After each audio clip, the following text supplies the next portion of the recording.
time stops for no man.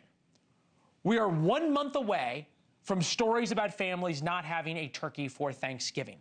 So let me explain what's going to happen sooner rather than later, likely even in the next couple of weeks. 41 million Americans will lose what are called their SNAP benefits next month. SNAP is the fancy government name for food stamps. Democrats are already messaging on this issue specifically. Republicans ripped food out of the mouths of children. I don't know what's happened to the Republicans in the United States Senate. It's as if they have all had their spines surgically removed. They only do what Donald Trump tells them to do. There is enough money to renovate the White House ballroom. What there's not enough money for under this Republican government is you. Yeah, I don't understand how that guy became a U.S. Senator. The ballroom money is private money. He must be talking about government money, but who knows? This is what's going to happen next. Articulate blue state governors will blame evil Republicans for failing to feed American families. In fact, some already are.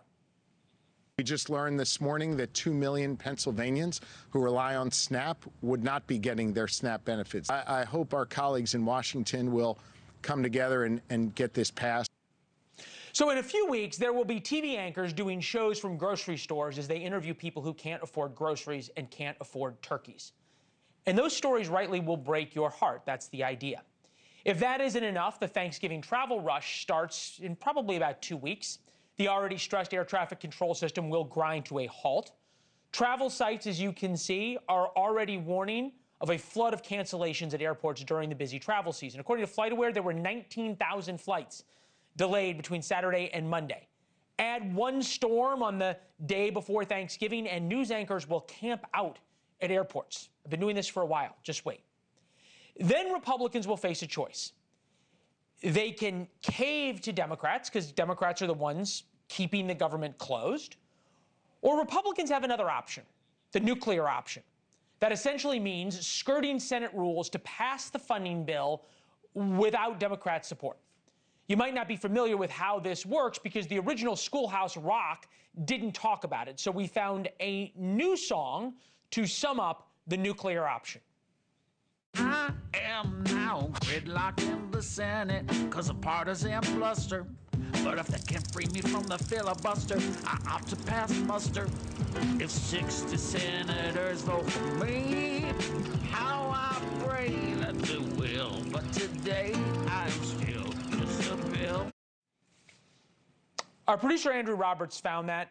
Send all comments, complaints, and compliments to him. As it stands right now, Republicans don't have enough Democrats to hit that 60-vote threshold.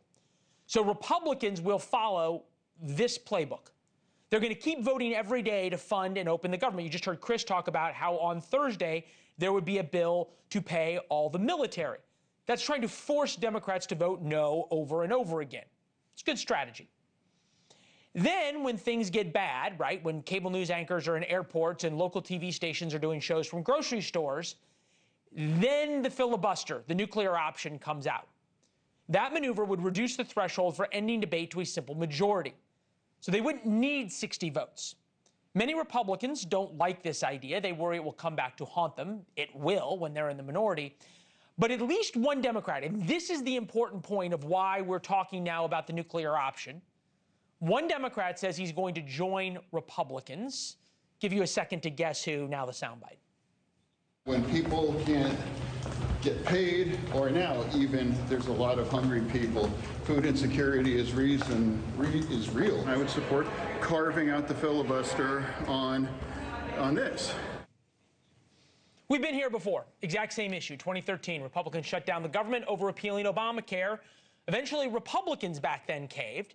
This time, it's the Democrats holding the government hostage, and Republicans are the ones considering going nuclear. Thank you for watching. Subscribe below and download our NewsNation app right now on your phone, and you will get fact-based, unbiased news for all Americans.